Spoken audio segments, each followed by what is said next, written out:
Coco, cher Nanon, Docteur Aloka Dabo, cher père, notable Zawa Ernest, monsieur l'adjoint au maire de Oué,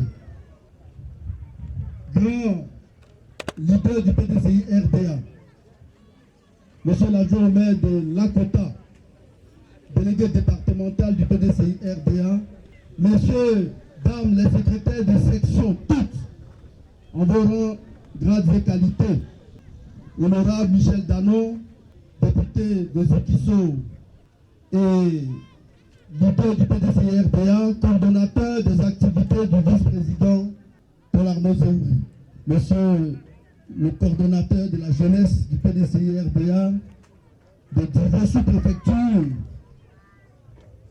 et loge Kofi. Mesdames et messieurs, merci à tous.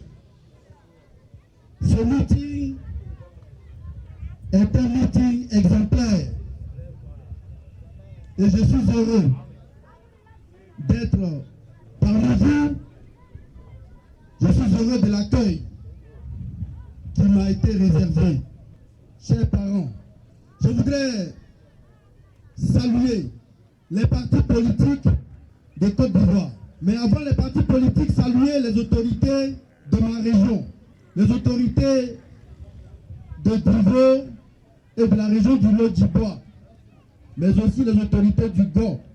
Saluer le PPACI, le Parti des peuples africains et leurs représentants, saluer le COGEP, saluer le MGC, saluer tous les partis politiques ici présents. Mais je voudrais surtout saluer le RHDP, le Rassemblement des Oufetus pour la paix. Je voudrais surtout les saluer pour la mission qu'ils ont accomplie à la tête de notre pays ces 15 dernières années. Nous sommes en Côte d'Ivoire et nous sommes fiers d'être des frères. Quelle que soit votre opinion, quel que soit votre camp, nous sommes avec toi, sœurs et frères. En cela, quand ton frère pose un acte, même si l'acte est bon, même s'il n'est pas bon, même si l'acte est moyen, c'est ton frère. Il faut lui dire encouragement. Je voudrais donc dire au RHDP encouragement pour tout ce que vous avez fait les 15 dernières années pour la population de Côte d'Ivoire. En même temps, je veux dire au RHDP que ce qu'ils ont fait n'est pas suffisant. Donc il y a un moment donné, quand l'homme est fatigué, il ne peut plus faire, il ne peut plus ajouter, il est bloqué. Quand c'est comme ça, il faut passer la main. Il faut passer la main pour permettre un nouveau souffle. Nous avons vu au Ghana voisin comment le président Addo, qui a organisé les élections présidentielles, a passé le flambeau au nouveau président, qui était aussi ancien président. Et le jour de la fête de Pâques, dernièrement, le nouveau président du Ghana est parti saluer son prédécesseur. C'était beau à voir, c'était simple. Il y a d'autres pays dans ce même cas. Sénégal, personne ne pouvait parier que Macky Sall allait permettre la transmission du pouvoir à d'autres personnes. Ousmane Sonko a été mis en prison. Bassirou Diomaye Faye, il allait en prison. Mais qui lui tue? Ce sont ces deux personnalités qui n'ont même pas 50 ans qui viennent de prendre les commandes du Sénégal. Je peux citer beaucoup d'autres exemples. Nous sommes ici pour dire au RHDP que dans leur programme exécuté que nous apprécions, que nous voyons, que nous observons, il manque beaucoup de choses que nous avons dénoncées. On l'a dénoncé dans les médias, en Côte d'Ivoire, en Europe, dans le monde. Et donc, nous sommes sûrs que nos frères savent qu'on n'a rien contre eux, mais on dit simplement qu'il manque surtout le volet humanitaire dans leur agenda. L'indice de développement humain qui détermine la pauvreté, la santé, l'éducation, la paix dans un pays la Côte d'Ivoire est très loin derrière beaucoup de pays. À Abidjan, quand vous allez dans les meetings, vous voyez tout le monde est habillé en tenue PDCI, tout le monde a bonne mine. Ce n'est pas parce que tout va bien, mais là c'est à Abidjan. Mais lorsque nous venons ici, dans le Zédré, à Douveau, à Gobia, vous voyez bien qu'on n'est pas tous en tenue PDCI, parce que tout le monde ne peut pas s'offrir une chemise PDCI. Tout le monde ne peut pas s'offrir 3 repas par jour. Tout le monde ne peut pas se soigner convenablement. Tous les enfants ne peuvent pas aller à l'école. Tous les commerçants ne peuvent plus vendre. Les marchés sont des apatam à ciel ouvert. Les commerçants vont par terre, dans la saleté. Les routes, elles sont bitumées dans les centres-villes de quelques villes. Dans les centres-villes de quelques villes. Mais lorsque vous rentrez dans la ville et dans les quartiers, eh bien vous découvrez la misère. Il n'y a plus de route. Est-ce que dans ces quartiers, ce sont des Ivoiriens qui habitent ou bien ce sont des... Est-ce que dans ces villages où il n'y a pas de route, ce sont des êtres humains qui habitent ou ce sont des...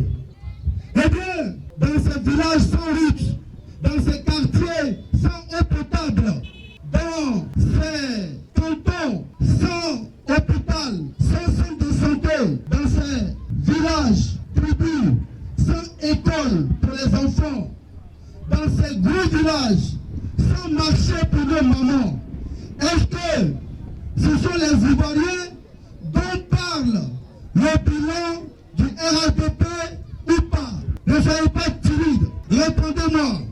Si ce sont des Ivoiriens qui habitent ces coins, eh bien, le bilan du RHDP est un bilan maigre, insuffisant.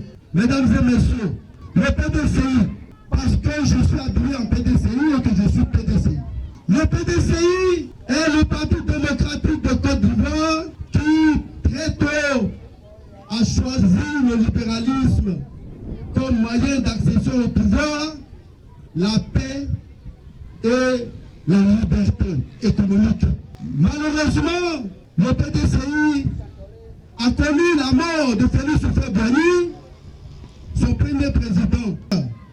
Le PDCI a transmis le pouvoir.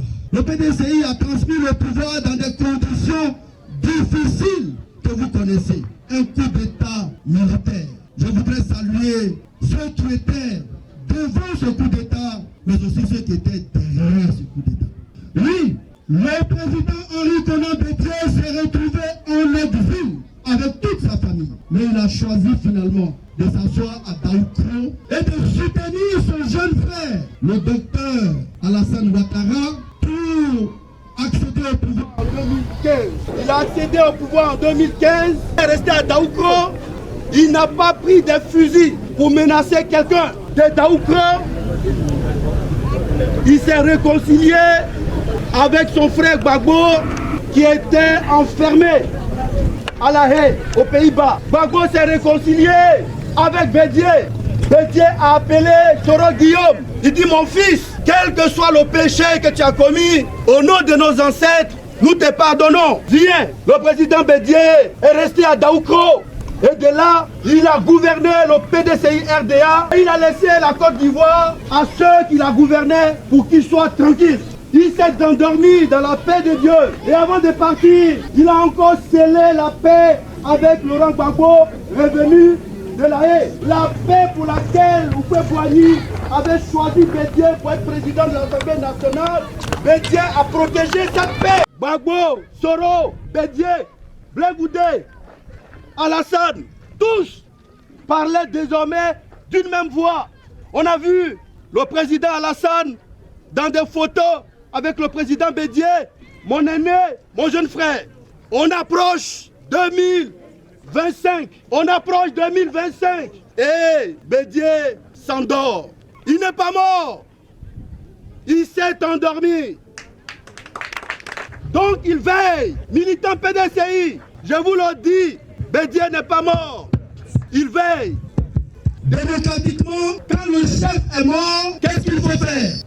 Il faut le remplacé dans un processus démocratique. C'est ce que le PDCI a fait. Ce Kopi Boni, professeur de son État, a assumé l'intérim du parti dans la paix, la transparence. Il a aidé à la promotion de beaucoup d'entre nous.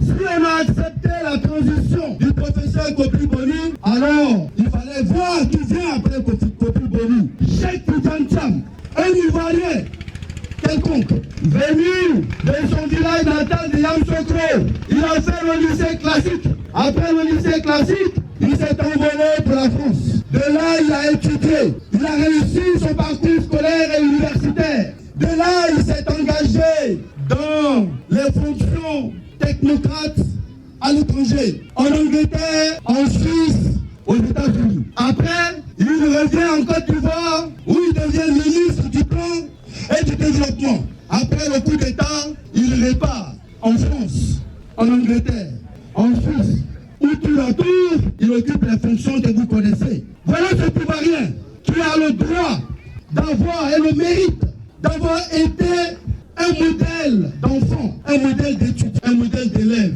que le PDCI reçoit comme candidat. Alors à Yamoussoukro, pour vous qui n'étiez pas là, les secrétaires de section se sont mobilisés pour le choisir afin de succéder au professeur Kopi Boni. Il a été élu à 99,50%.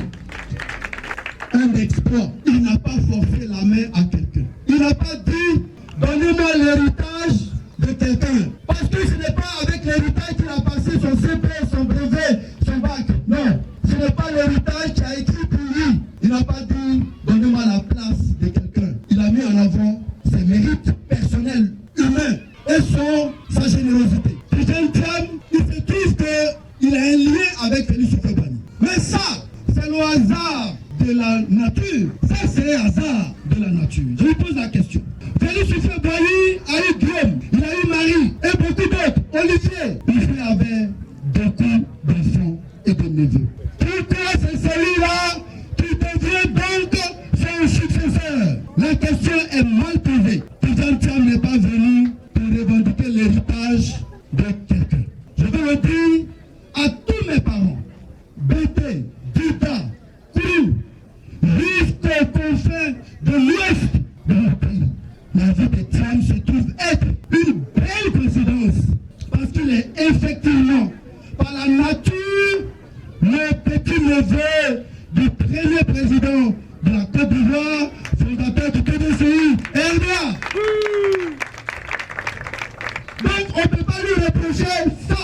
Soyons d'accord avant de continuer. Thiam nous a dit, quand quelqu'un va à la chasse, il ne touche pas.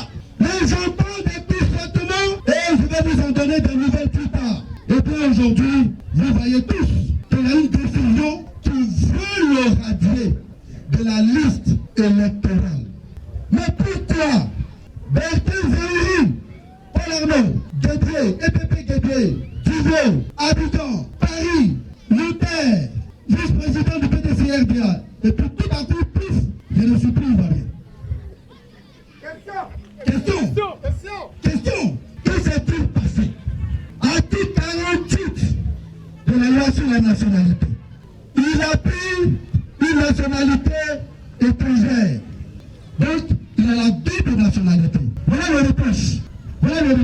Mes chers amis, vous êtes en groupe et puis vous écoutez ce que les gens disent, vous-même vous êtes embrouillés. Vous êtes à Brivo, vous êtes dans les églises, vous êtes partout, vous êtes embrouillés parce que vous ne comprenez pas.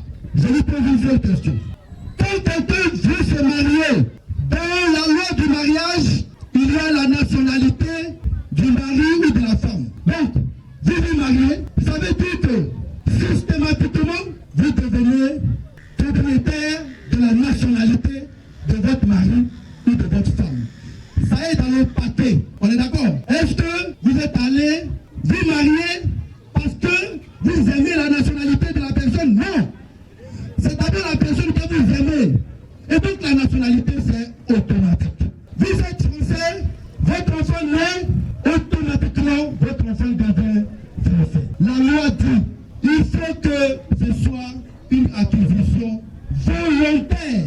Eh bien, les avocats et le parti et les Ivoiriens continuent à démontrer que Thiam n'a pas acquis volontairement la nationalité française.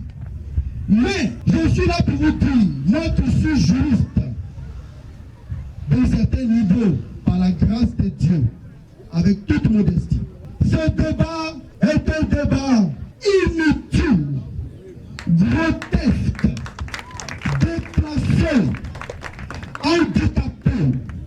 C'est un débat handicapé, futile. C'est un débat poubelle. Moi j'aime Robert Togo, mais je suis d'Akabia. Si vous m'enlevez la nationalité de Robert Togo, parce que je vais devenir le chef d'Akabia, prenez votre papier, mais le jour où je serai devenu chef, si je vais construire à Robert Togo, est-ce que vous allez m'empêcher? Est-ce que vous allez m'empêcher? Donc le président de la République de Côte d'Ivoire, qui est français en même temps, c'est le cas qui compte. Est-ce qu'il aime son pays? Est-ce qu'il a des preuves d'aimer son pays? Oui. Trump, avec tout le parti que je viens de décrire, aime, a aimé, continue d'aimer son pays. Il n'y a donc aucune raison que Trump privilégie la France au détriment de la Côte d'Ivoire. Aucune raison. Mesdames et messieurs, je voulais vous dire que nous sommes là cet après-midi, et je vais m'arrêter certainement, pour dire que la radiation des leaders politiques de la liste électorale est un accident de parcours qui s'ajoute au bilan négatif du RHDP.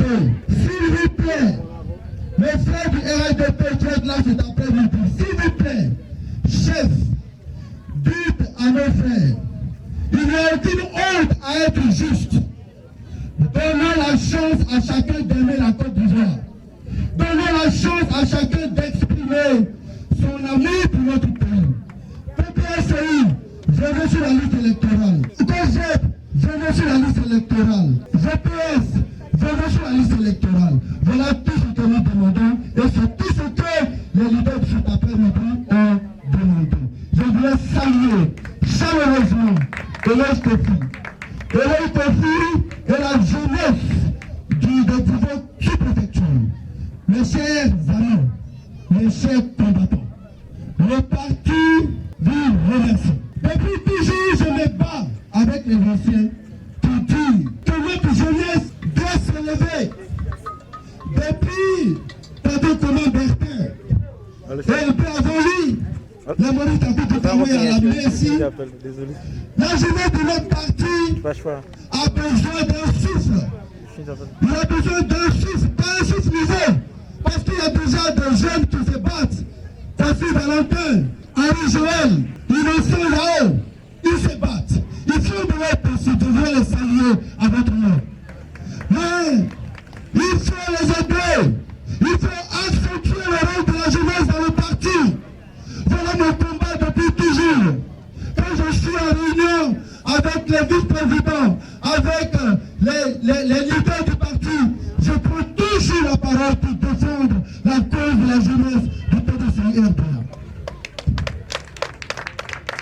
Alors, quand on confie les secrétaires de section et la jeunesse de Bivo commune 4 de Bivo sous-préfecture nous a invités, nous avons répondu présent parce que nous voulons encourager les jeunes de notre parti à marcher vers la victoire de Tidjane Thiam, à marcher vers le réveil du PDCI RDA, parce que ce parti mérite qu'on le réveille. Quelqu'un a dit tout à l'heure que c'est un parti puissant et que quelqu'un est un prophète de l'Éternel. Il n'était pas obligé, mais Dieu lui a dit, PDCI, lève-toi, affirme ton autorité. PDCI dans le village, réveille-toi et défends ton pays. Et donc c'est ce que nous sommes venus faire. Merci à Bernard Hidesson, merci à, encore une fois, à Kofi, merci à Bissi Ernest, merci à mes amis qui sont restés un peu partout, à Sila Oumar, à toute la jeunesse du parti. À partir d'aujourd'hui, vous pouvez compter sur nous en ma qualité de vice-président, inspecteur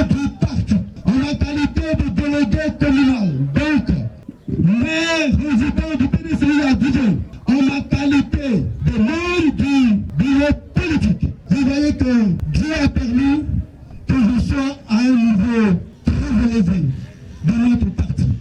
Je serai donc, moi, avec l'équipe qui m'accompagne, Monsieur le maire Bana Prosper, Monsieur le maire Rodrigue Tchokoyi, et nous tous, nous serons occupés de la jeunesse. Partout où vous allez avoir besoin de lui, nous serons là, nous serons avec vous, jusqu'à la victoire finale, jusqu'à ce que la victoire du PDCI, la victoire de la démocratie soit proclamée. Mais n'oubliez pas que je suis leader de premier plan de mon parti et que mon parti a aussi des amis qu'on appelle la CAP. Il y a quelques partis politiques qui ont signé un accord et qui ont désigné Thiam comme son coordonnateur. Je voudrais donc vous dire que toute la Côte d'Ivoire est donc concernée par le combat. Ce n'est plus seulement un combat de Thiam tout seul, mais c'est un combat de toute la nation. Et je veux réveiller toute la nation à partir de Bigo. Arrêtez donc les histoires de personnes de PDCI. Réveillez la jeunesse du parti. Mettez-lui au travail. Refusez la facilité. Refusez la mesquinerie. Faites avancer le PDCI. Faites avancer les étudiants. Faites avancer Dino. Faites avancer la Kita. Faites avancer Daniel. Faites avancer Kitri. Dieu nous soit.